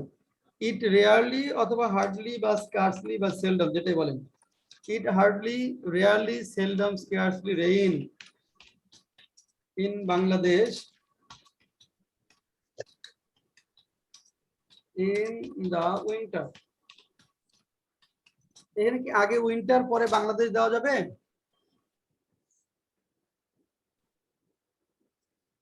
স্যার দুইটাই তো অ্যাডভার্ব, এটা অ্যাডভার্ব তো যে কোনো জায়গায় বসাইলে সমস্যা হওয়ার কথা না। না একভাবে নিয়ম কানুন তো আছে। এখানে দেখেন বাংলাদেশটা হলো জায়গা, আর ও sorry sir, place of adverb তারপরে টাইম অফ অ্যাডভার্ব। হ্যাঁ এখানে বাংলাদেশটা পরে দেওয়া যাবে না, বাংলাদেশের আগে রাখতে হবে। হ্যাঁ ওকে বলেন, আমাদের গ্রামে একটি ছোট নদী আছে কিন্তু এটি শীতকালে শুকিয়ে যায়। হ্যাঁ হ্যাঁ স্যার সেন্টেন্সটা একটু, বলেন। there are little rain during winter season in Bangladesh. There are little rains during winter season in Bangladesh. আর তো হবে না, there is a little rain। আচ্ছা আচ্ছা, হ্যাঁ 50% নাম্বার পাবেন। there আর না দিয়ে there is a little rain 50% number দেব, কিছুটা সেন্স আসে, জিরো হবে না, তবে ইট দ্বারা শুরু করাই হলো বেস্ট। আমাদের গ্রামে একটি ছোট নদী আছে কিন্তু এটি শীতকালে শুকিয়ে যায়, এটা Amit Kumar. So there is a small river in our village, but in winter it dries up in the winter, winterটা পরে দিয়ে দেন। হ্যাঁ good. there is a small river in our village, but it dries up in the monsoon. There is a small river in our village, but it dries up in the monsoon. Sorry, in the winter. I'm sorry. It dries up in the winter. In the winter. তারপরটা অমিত কুমার পরেরটা। সুন্দরবনে কয়টি বাঘ আছে? How many tigers are in the Sundarban? আর একটা দেয়ার লাগবে। How many tigers are there in the Sundarbans? How many tigers are there in the Sundarbans? Sundarban sir, দেয়ারটা এখানে কেন স্যার? ওই যে জায়গায় কিছু আছে, যদি বলেন সুন্দরবনে বাঘ আছে তাহলে কি বলবো? There are tigers in the Sundarban বলবো না? সুন্দরবনে বাঘ আছে, there are tigers in the Sundarban, তাহলে সুন্দরবনে কি বাঘ আছে? Is there any tiger in the Sundarban? Is there দিয়ে শুরু হবে। পরেরটা বলেন, নদীতে কি পানি আছে? Is there any water in the river? Good. Is there any water in the river? Good. Is there any water in the river? Is there any water in the river? Is there any water in the river? ঠিক আছে, কারো কোনো query আছে? না। এরপরে passive sentence related একটা rule আছে, এটা আমরা যখন প্যাসিভ পড়াবো আপনাদের তখন এটা ক্লিয়ার করব। প্যাসিভের উপর আমরা একটা ফুল ক্লাস নিব। 9 নাম্বার দেখেন, কোন বাক্যে থাকলে, গেলে, করলে ইত্যাদি শব্দ থাকলে ইফ দ্বারা সেন্টেন্স শুরু করতে হয়। কোন বাক্যে থাকলে, গেলে, করলে, খেলে ইত্যাদি শব্দ থাকলে ইফ দ্বারা সেন্টেন্স শুরু করতে হয়। কোন বাক্যে কি কি থাকলে, গেলে, করলে ইত্যাদি শব্দ থাকলে ইফ দ্বারা সেন্টেন্স শুরু করতে হয়। যেমন কক্সবাজার গেলে মানে যদি যাও, তুমি পৃথিবীর সবচেয়ে বড় সমুদ্র সৈকত দেখতে পাবে। If you go to Cox's Bazar, you can see the longest sea beach of the world. If you go মানে গেলে মানে যদি যাও। If you go to Cox's Bazar, you can see the largest sea beach of the world. লেখেন, 1 নম্বর লেখেন,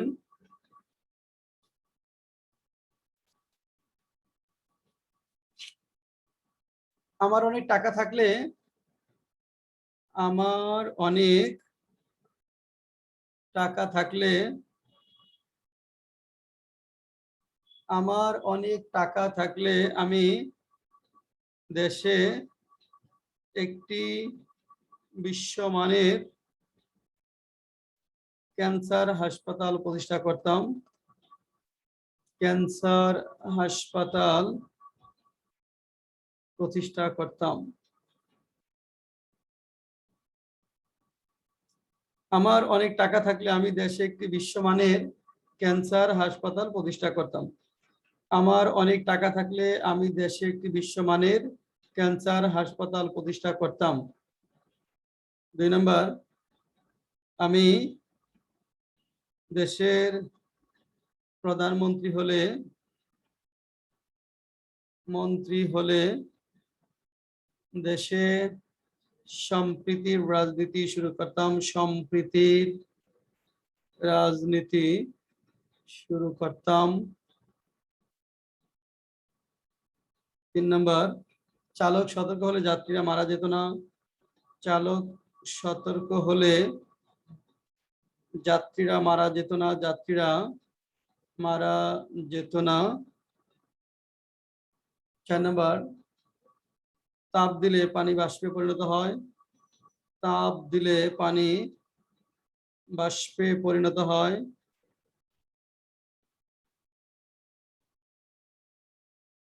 1 নম্বর, আমার অনেক টাকা থাকলে আমি দেশে একটি বিশ্বমানের হাসপাতাল প্রতিষ্ঠা করতাম। 2 নম্বর, আমি দেশের প্রধানমন্ত্রী হলে দেশে সম্প্রীতি রাজনীতি শুরু করতাম।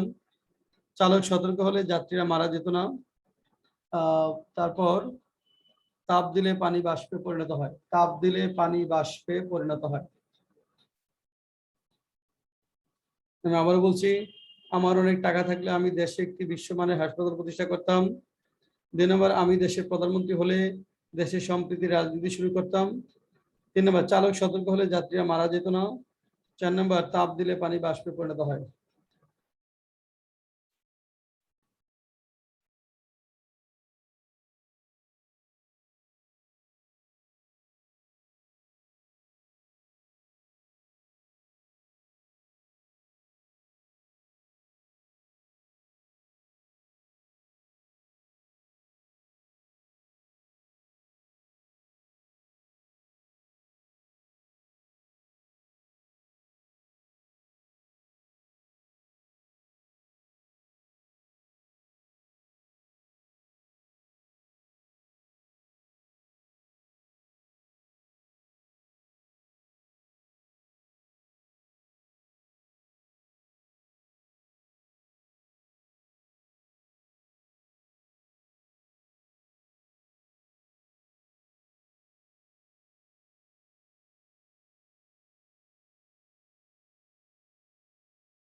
হ্যাঁ, কে বলবেন বলেন, কে কে বলতে চান হাত উঠালে আমরা দেখতে পাবো। হ্যাঁ।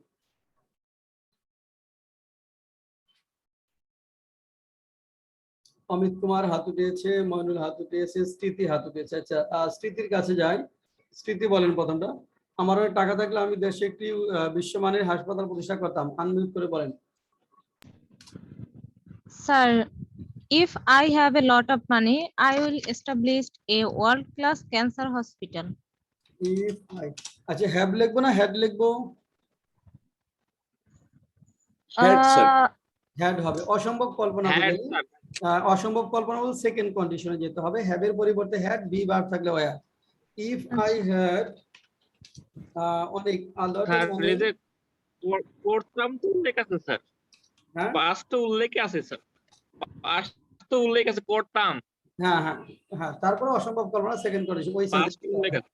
হ্যাঁ, if I had a lot of money I would sir মাছ পানি দিলে কি সমস্যা স্যার? হ্যাঁ, মাছ পানি দিলে হবে, মাছ পানি দিলে হবে। I would establish a world class cancer hospital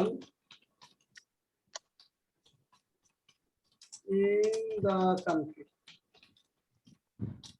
হ্যাঁ, স্মৃতি পরেরটা, আমি দেশের প্রধানমন্ত্রী হলে দেশের সম্প্রীতি রাজনীতি শুরু করতাম। If I were a prime minister in our country, I will start an harmony politics. Harmony politics. আচ্ছা, ইফ আই ওয়ার ভালো হয়েছে, একটা শব্দ শুধু চেঞ্জ করতে হবে। If I were the prime minister of the country,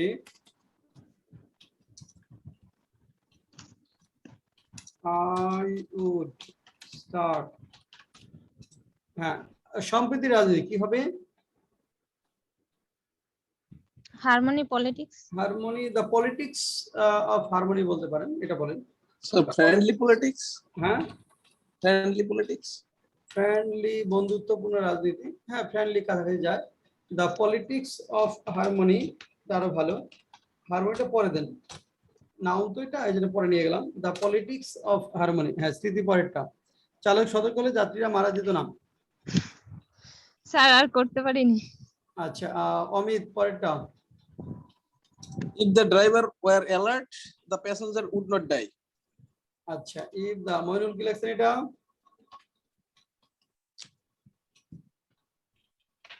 Oh, sorry sir, if the driver were was Moinul বলেন, if the driver. alert. না, এখানে এটা থার্ড কন্ডিশন, Right. এটা থার্ড কন্ডিশনে যেতে হবে। থার্ড কন্ডিশন কেন? এটা সাধ্যের মধ্যে অতীতে কোনো কিছু ছিল কিন্তু করা হয়নি, বুঝলে থার্ড কন্ডিশনে যেতে হয়। চালক সতর্ক হতে পারতো, তার সাধ্যের মধ্যে ছিল। থার্ড কন্ডিশন মানে হ্যাড প্লাস ভার্ব হবে। If the driver had been alert, the passengers would not have died. The passengers would not have died. If the driver had been alert, the passengers would not have died. Next, তাপ দিলে পানি বাষ্পে পরিণত হয়। Sir এটা third conditional মানে করলেন, সে রুলসটা কি বলছিলেন স্যার? রুলস হলো যে অসম্ভব কল্পনা যেটা, সেটা সেকেন্ড কন্ডিশনে যেতে হয়। আর যেটা অতীতে সাধ্যের মধ্যে ছিল কিন্তু করা হয়নি, সেটা থার্ড কন্ডিশনে যেতে হয়। চালক যদি সতর্ক হতো, চালক সতর্ক হতে পারতো, তাহলে থার্ড কন্ডিশনে যেতে হবে। আবার যদি আপনি এরকম বলেন যে তুমি যদি সময় মতো সিদ্ধান্ত নিতে তাহলে আজ বিপদে পড়তে না, এটা তোমার সাধ্যের মধ্যে ছিল, তুমি সময় মতো সিদ্ধান্ত নিতে পারতে। লাস্টেটা মইনুল, তাপ দিলে পানি বাষ্পে পরিণত হয়। Sir, water turns into vapor when it heats. when it is heated, passive হবে, এটা জিরো কন্ডিশন। ন্যাচারাল ঘটনার ক্ষেত্রে জিরো কন্ডিশন হয়। তাহলে তাপ দিলে if water is heated, passive ফর্মে হবে, কারণ তাপ দেওয়ার কাজটা হবে অন্যের দ্বারা। ইফ ওয়াটার ইজ হিটেড,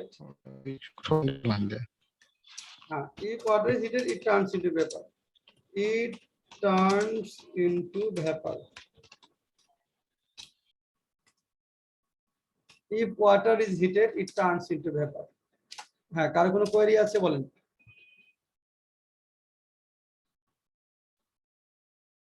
কারো কোনো কোয়েরি? না। আচ্ছা, রুল 10 দেখেন, কোন বাক্যে করলেও, গেলেও, খেলেও এরকম শব্দ থাকলে দো অলদো দ্বারা সেন্টেন্স শুরু করতে হয়। করলেও, গেলেও, খেলেও মানে যদিও করো, যদিও যাও, এই অর্থে। কোন বাক্যে করলেও, গেলেও, খেলেও এরকম শব্দ থাকলে দো অলদো দ্বারা সেন্টেন্স শুরু করতে হয়। যেমন আমাদের দেশের কৃষকেরা কঠোর পরিশ্রম করলেও তারা তাদের ভাগ্যের পরিবর্তন করতে পারে না। Though our farmers work hard they can not change their fate বা luck. Though our farmers work hard they can not change their luck. লেখেন,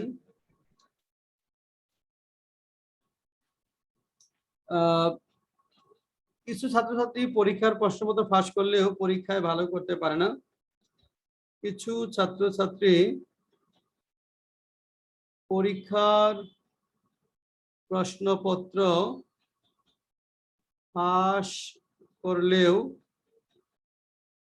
পরীক্ষায় ভালো করতে পারে না। পরীক্ষায় ভালো করতে পারে না। কিছু ছাত্রছাত্রী পরীক্ষার প্রশ্নপত্র ফাঁস করলেও পরীক্ষায় ভালো করতে পারে না। 2 নম্বর, তিনি অভাব অনটনের মধ্যে থাকলেও টাকা পয়সা ধার করেন না। তিনি অভাব অনটনের মধ্যে থাকলেও টাকা পয়সা ধার করেন না। অভাব অনটনের মধ্যে থাকলেও টাকা পয়সা ধার করেন না। টাকা পয়সা ধার করেন না। তিনি অভাব অনটনের মধ্যে থাকলেও টাকা পয়সা ধার করেন না।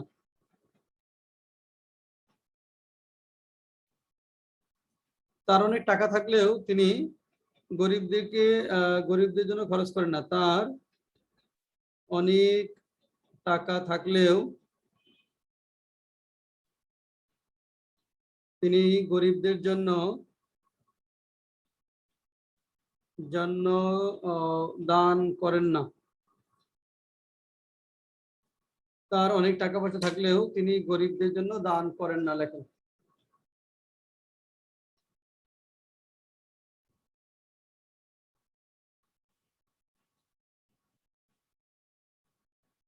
এক নম্বর, কিছু ছাত্রছাত্রী পরীক্ষার প্রশ্নপত্র ফাঁস করলেও পরীক্ষায় ভালো করতে পারে না। 2 নম্বর, তিনি অভাব অনটনের মধ্যে থাকলেও টাকা পয়সা ধার করেন না। তার অনেক টাকা পয়সা থাকলেও তিনি গরিবদের জন্য দান করেন না।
হ্যাঁ, হাবিবা লিখছেন,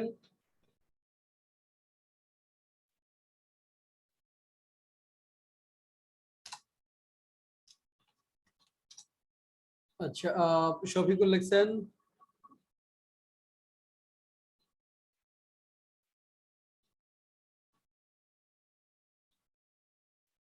অমিত কুমার লেখছেন শেষ করতে পারিনি স্যার, কয়টা শেষ করেছেন? একটাই শেষ করতে পারিনি এখন। আচ্ছা লেখেন, তাহলে আরো 2 মিনিট। হ্যাঁ লেখেন। আচ্ছা স্যার।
হ্যাঁ, কিছু ছাত্রছাত্রী পরীক্ষা প্রশ্ন ফাঁস করলে তারা পরীক্ষা ভালো করতে পারে না। অমিত কুমার।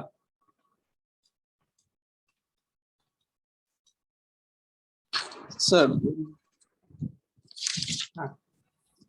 এখানে আমি একটু though the question leaked, some student cannot do well in the exam. হবে না, দো একটা প্যাসিভ হতে পারে, দো কোশ্চেন পেপারস আর লিকড আউট, যে প্যাসিভ দো কোশ্চেন পেপারস আর লিকড আউট, অথবা দো some students leak out question papers, leak out question paper, question paper, they cannot pass the exam, they cannot do well in the exam, they cannot do well in the exam. তারপর এটা বলেন, তিনি অভাবনটার মধ্যে থাকলেও টাকা পয়সা দাঁড় করেন না। Though he is in scarce, he cannot borrow the money. Though he is in crisis Crisis scarce. he cannot number দাঁড় করে, he does not borrow money. cannot তো লোক দাঁড় করতে পারেন না, সেটা না, he does not Doesn't borrow money. তারপরটা, তার অনেক টাকা পয়সা থাকলেও তিনি গরিবদের জন্য দান করেন না। Though he has much money, he doesn't donate the poor. Money, he does not donate The poor. to the poor. ঠিক আছে, আর কোনো কোয়েরি আছে? স্যার হ্যাঁ বলেন। আমি 1 নম্বরে লিখেছি যে although some of the students disclose the question paper, they can't do well in the exam. they can do well. পরটুকু ঠিক আছে, those some students, এখানে লিক আউটই বলেন, প্রশ্ন ফাঁস করাটা লিক আউটে ভালো শব্দ। স্যার 2 নম্বরে although he lives in poverty, he is never lend money, এটা হয়? though he lives in poverty হবে, he does not borrow money, ধার করে না তো, he doesn't borrow, lend তো ধার দেওয়া, lend হবে না, borrow হবে। বরাবর, জি থ্যাংক ইউ স্যার। আচ্ছা, রুল 11টা আমরা 5 আর 11 একই চলে গেছে। আর রুল 12, কোন বাক্যে যে সকল লোকেরা থাকলে the people who, আমরা যারা থাকলে we who, তোমরা যারা থাকলে you who দ্বারা সেন্টেন্স শুরু করতে হয়। কোন বাক্যে যদি থাকে আমরা যারা we who হবে, তোমরা যারা you who, যে সকল মানুষেরা the people who, এইভাবে সেন্টেন্সটা শুরু করতে হয়। যেমন দেখেন, লেখেন এখানে দেওয়া আছে একটা সেন্টেন্স দেখেন, যে সকল মানুষেরা সফল হয়েছেন তারা কঠোর পরিশ্রম করেছেন। the people who have become successful have worked hard. তাহলে যে সকল মানুষেরা মানে the people who। লেখেন, যে সকল ছাত্রছাত্রীরা প্রাক নির্বাচনী পরীক্ষার পূর্বে অলস সময় কাটিয়েছে, যে সকল ছাত্রছাত্রীরা প্রাক নির্বাচনী পরীক্ষার পূর্বে অলস সময় কাটিয়েছে। যে সকল ছাত্র প্রাক নির্বাচনী পরীক্ষার পূর্বে অলস সময় কাটিয়েছে তারা পরীক্ষায় ফেল করেছে এবং হতাশায় ভুগছে। তারা পরীক্ষায় ফেল করেছে এবং হতাশায় ভুগছে। যে সকল ছাত্রদের প্রাক নির্বাচনী পরীক্ষার পর অলস সময় কাটিয়েছে তারা পরীক্ষায় ফেল করেছে এবং হতাশায় ভুগছে। 2 নম্বর, তোমরা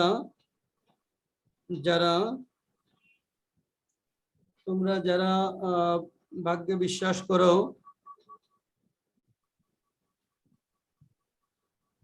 তারা কাজ করতে চাও না। তোমরা যারা ভাগ্যে বিশ্বাস করো তারা কাজ করতে চাও না লেখেন। 1 নম্বর, যে সকল ছাত্রছাত্রীরা প্রাক নির্বাচনী পরীক্ষার পর অলস সময় কাটিয়েছে তারা পরীক্ষায় ফেল করেছে এবং হতাশায় ভুগছে। 2 নম্বর, তোমরা যারা ভাগ্যে বিশ্বাস করো তারা কাজ করতে চাও না।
তবে হাবিবা লিখছেন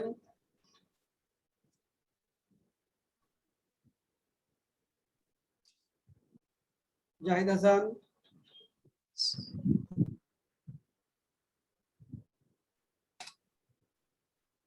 স্মৃতি লিখছেন স্মৃতি, না স্যার করতেছি। কে লিখছেন বলেন প্রথমটা? স্যার হ্যাঁ বলেন। প্রথমটা লিখছি, দ্বিতীয়টা লিখতে পারিনি। হ্যাঁ প্রথমটা বলেন। The student who spent their time lazily before the pre-test exam, they fail in the exam and depressed. who have spent lazy time বলতে পারি, হ্যাঁ আপনারা হয়েছে lazy time before preliminary test, before preliminary test তারা কি করেছে, তারা পরীক্ষা ফেল করেছে। have failed in the exam, fail in the exam and are suffering from frustration.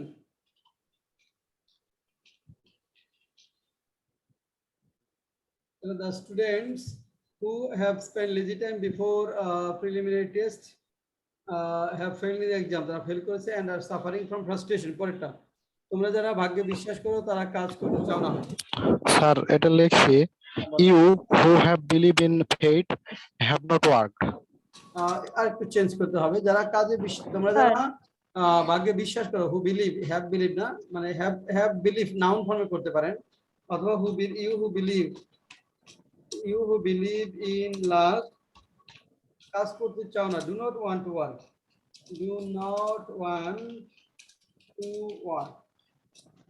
Sir to work না to do work? to do the work হলে কাজটি করতে চাও না, to work কি বলেন, এখানে to work টা ভার্ব ফর্মে রাখেন। you who believe in luck do not want to work। আচ্ছা, বাকি কয়টা রুল থাকলো এটা আগামী ক্লাসে একটু দেখবো। আপনাদের অনুবাদ বোধহয় পড়া দিয়েছিলাম, কোনটা বলেন তো? অনুবাদ পড়া দিয়েছিলাম 6 নম্বরটা স্যার দেওয়া ছিল। 7 নাম্বার। 6 নম্বর স্যার, 6 নম্বর। আচ্ছা 6 নাম্বার। তাহলে আগামী ক্লাসে আরেকটা করবেন, 7 নাম্বারটা করবেন। আগামী ক্লাসে দেখবো। আপনারা আগামী ক্লাসে 7, 6 এবং 7 যারা করেন নাই তারা 2টা করবেন, যারা করেছেন অতিরিক্ত হিসাবে 7 নাম্বারটা করবেন। স্যার 6-7 কিসের কোন জায়গার স্যার?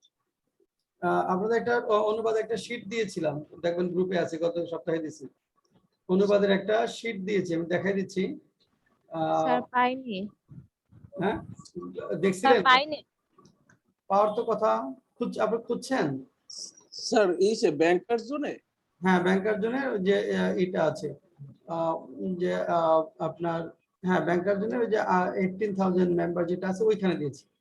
ও হ্যাঁ ওই কমন যে গ্রুপটা আছে ওইখানে দিয়েছি।